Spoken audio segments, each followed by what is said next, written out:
Last week, independent filmmaker James O'Keefe and 3 other men were arrested in the New Orleans office of Louisiana Senator Mary Landrieu.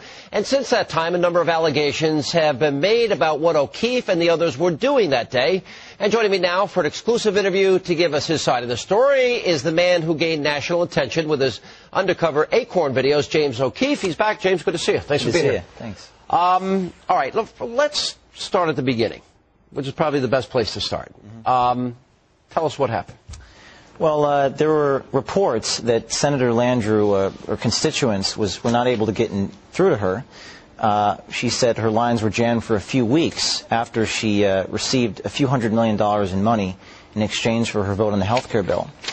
So we wanted to get to the bottom of this because while it makes sense for your phone to be jammed for a day or two, it sounded like the fact that her constituents couldn't get through to her for a few weeks was troubling to us. So we wanted to get to the bottom of what was going on with her phones. Okay, so now, and I don't know all the facts, so I want to make sure, because you've disputed a lot of claims that are in the media in your statement. So did you dress up as a telephone repair man or telephone repair people? Yeah, I mean, as far as that's concerned, I mean, investigative journalists have been using a lot of these tactics for years. I mean, NBC, Dateline. Yeah, all right. But did you dress up as a repair guy? Yeah. All right, we did. We did. Yes. All right. And your attitude is this is something that investigative journalists will do, that they will, like in, I guess, To Catch a Predator. Is that the? I mean, well, there's been NBC. Acorn actually did one with NBC.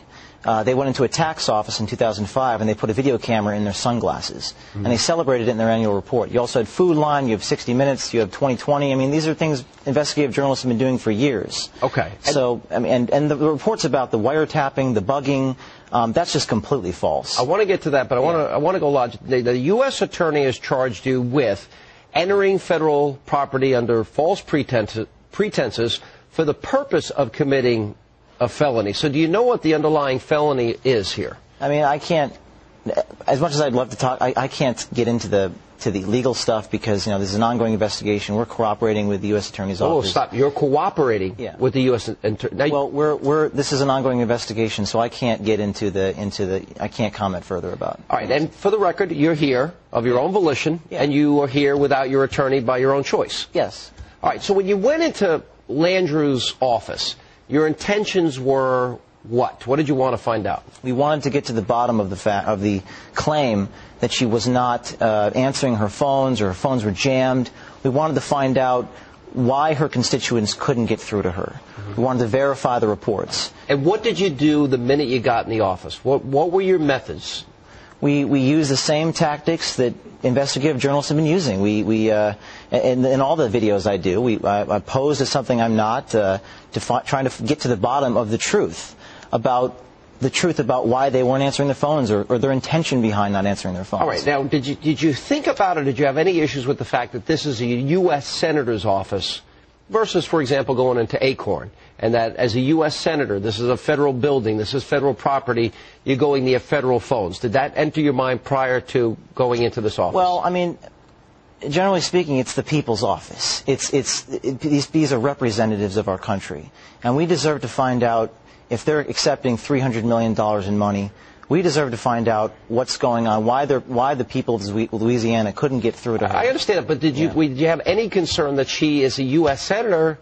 And we're talking about the security of an elected official. Did that? Yeah, I mean, like I've said in my statement, I could have used a different approach to this investigation. And, you know, I think going forward, I'm going to try to be a little more thoughtful about how I approach these things. Well, what you said is, on reflection, I could have used a different approach to the investigation, particularly given the sensitivities that people understandably have about the security of a federal building. Yeah. So in retrospect, are you saying that you wouldn't use this method in this case the same way the next time? I think while I'll continue to do sort of undercover videos, I have to be a little more careful, a little more thoughtful.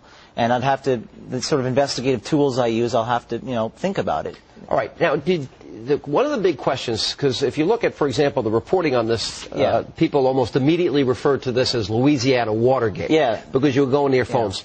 Did you or did anybody with you have any equipment, electronic equipment of any kind that could be perceived or used to tap into the senators' phones? Well, let me be clear about this point. There was no bugging, there was no wiretapping, there was no interfering with phones. Not only was there no interfering with phones, we never even thought about interfering with phones. It never even occurred to us. So all that's completely false. A lot of these reporters just flat out, I think, slandered me. Immediately off the gun. They jumped the gun on this story, and we're still waiting for corrections from dozens of newspapers, mainstream media newspapers. Will you sue them in the end if they don't make the correction? I'm not sure yet, but it's journalism malpractice what they've done on this story, and it's inexcusable. All right, but I want to go back to the original question. Did you or any of the people that were involved in you, did they have any type of equipment that could be used to tap the phones? There was no equipment whatsoever used to tap any phones or bug any phone or anything like that. I know, but you didn't have it with you. No equipment with us. No equipment that could be perceived, because there was talk in one of the articles about some guy that was in another location that potentially would be able to hear what you're doing. Yeah, the reports that there were equipment being used to tap or bug are completely false. All right, and why did you go to there was a talk about, did you go to the phone bank, or let me check your main phone lines? Yeah. Like, you picked up a phone at one point, I read, and then at another point, you actually went to the main, I guess, where the main phone circuit is. Yeah, I mean, as much as I want to go into this, I just can't comment any further. There's an investigation ongoing, and I'm just going to have to leave it at that. All right, but you did record the entire incident. Yes. Yes. All right, so if we were to show this video tonight, right, what would people conclude? That this is a huge misunderstanding, I think. Like in all my videos, like in my Acorn videos, I'm trying to get to the bottom of something. I'm trying to expose the truth. I'm trying to get to the true intent about what these people think about their constituents. I'm trying to show the American people what are they concerned about their constituents. And that's what I was trying to do. Well, but what are I guess maybe another way to ask, well, what is on the videotapes of the incident that are... These videotapes are now in the possession of... The government. The government. Mm-hmm. Is everything on there? Our entire visit to the senator's office... The whole thing? Is actually, there's two different cameras. One was on the helmet, and one was on the cell phone. So there's tapes. The government has them in possession, and I want them to be released because they refute a lot of these claims being made by the media. All right, we got to take a break. We're going to come back. We're going to have more with James O'Keefe, more on this story, and also what his plans are in terms of future, I guess, investigative reports and what he may have learned from this event. And we got Dick Morrison